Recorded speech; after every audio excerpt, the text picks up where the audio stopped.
De tema. La presencia de mercurio en los océanos se ha disparado en las últimas décadas, elevando los niveles de contaminación que llegan hasta la cadena alimentaria a través del consumo de peces. Investigadores de la Universidad de Burgos han desarrollado un polímero fluorescente capaz de detectar la presencia de este metal tóxico en muestras de pescado. Vamos a hablar con ellos, con los responsables de este proyecto, con Tomás Torroba, catedrático de Química Orgánica de la Universidad de Burgos. Muy buenas noches. ¿Qué tal? Y con José Miguel García, vicerrector de investigación. Buenas noches. Buenas noches. Bueno, contadnos cómo ha surgido esta investigación. Fue un trabajo en colaboración. Ellos saben hacer muy bien polímeros que los hacen a la medida, se los pides y nosotros sabemos hacer sondas, lo que se llaman sondas de mercurio, es decir, productos que cambian de color o de fluorescencia en presencia de metales. Entonces, después de hablarlo bastante, nos hicieron un polímero que nosotros le situamos en la superficie de la sonda y con eso empezamos a probar, con gente de tecnología de los alimentos que se encargaron pues, de las muestras de pescado, liofilizar y demás. Vimos que las cosas funcionaban bien, que era directa la correlación entre el mercurio que nosotros veíamos en nuestros experimentos de química y lo que se veía en las muestras de pescado, y a partir de eso salió una cooperación, una colaboración y un trabajo científico bastante bueno, que llevó mucho tiempo, pero que ha tenido bastante repercusión. ¿Cuánto tiempo os ha llevado para finalizar este proyecto? Un año o así. Sí, o un poquito más igual. Sí. Entre que empiezas a hacer los experimentos y que te los crees todo y que tienes todos los datos para decir es cierto todo lo que estamos diciendo, pues pasó un poco de tiempo, gracias a ellos. Hemos visto en imágenes y vamos a seguir viendo cómo es ese polímero fluorescente. Contadnos en qué consiste. Bueno, ahí tenéis a José, el de la bata blanca, es el encargado, el maestro de las ondas fluorescentes, de ese color amarillo que se vuelve azul debajo de la lámpara ultravioleta. Y Saúl, que es el que va con la bata negra, es el que corresponde al grupo de polímeros y es el que nos va a contar José Miguel. Sí, lo que nosotros buscamos normalmente es conseguir que los materiales puedan identificar, por ejemplo, mercurio, de manera que alguien que no sea experto en la materia, que no sea químico, cualquier persona de la calle lo pueda utilizar de forma sencilla. Hay que pensar también que además el mercurio es un problema especialmente grave en los países en vías de desarrollo, debido a su uso en minería, en la extracción de oro, por ejemplo, y que precisamente son estos países los que adolecen de técnicas que requieren de personal y son además caras de obtener y de mantener, ¿no? Por lo tanto, este polímero se utiliza muy fácilmente.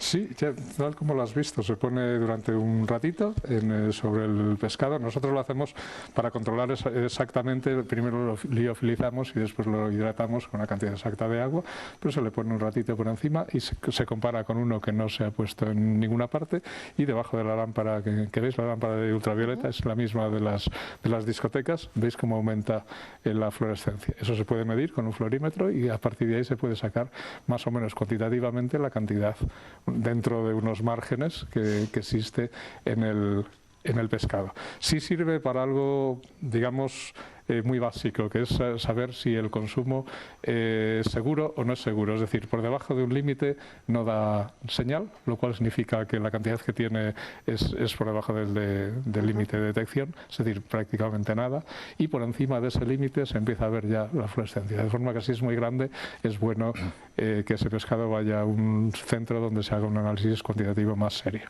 Es decir, que te da un nivel de peligro. ¿Lo podrían utilizar los comercios? Con un poco de entrenamiento podría ser, sí. ¿Cómo han sido los resultados? Bueno, ¿qué te parece? ¿Os han sorprendido? Pues sí, yo creo que los resultados han sido buenos. De hecho, nosotros escribimos un artículo, como es habitual en el mundo científico, y la repercusión en prensa ha venido porque la Royal Chemical Society, la Sociedad Química del Reino Unido, escribe un artículo, sobre nuestro trabajo, y a partir de ahí se empieza a difundir. Se interesa también la agencia SINC, que es la agencia que difunde noticias periodísticas de la FECIT, de la Fundación para la Ciencia y la Tecnología, en español y en inglés, y bueno, ahora mismo está en un montón de páginas web, se está leyendo en todo el mundo, porque los resultados pues han llamado la atención de la comunidad, ¿no? La comunidad científica. Ha salido en una de las revistas científicas más importantes del mundo.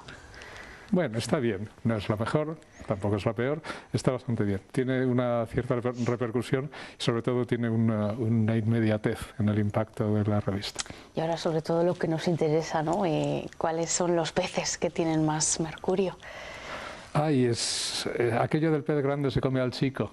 El mercurio tiene una cosa que se llama biomagnificación, es decir, empieza por ahí diluido, cae al suelo, ahí hay unas bacterias que lo metilan y lo devuelven al agua, y el metilmercurio es lipofílico, es decir, se acumula en la grasa. Entonces, de los animales pequeños que andan por el fondo, a los medianos que se comen a esos, al grande, lo que hace es concentrarse cada vez más sobre todo en la grasa del pescado. Es decir, cuanto más grande es el pez y más tiempo lleva comiendo peces más pequeños, más cantidad de mercurio tiene.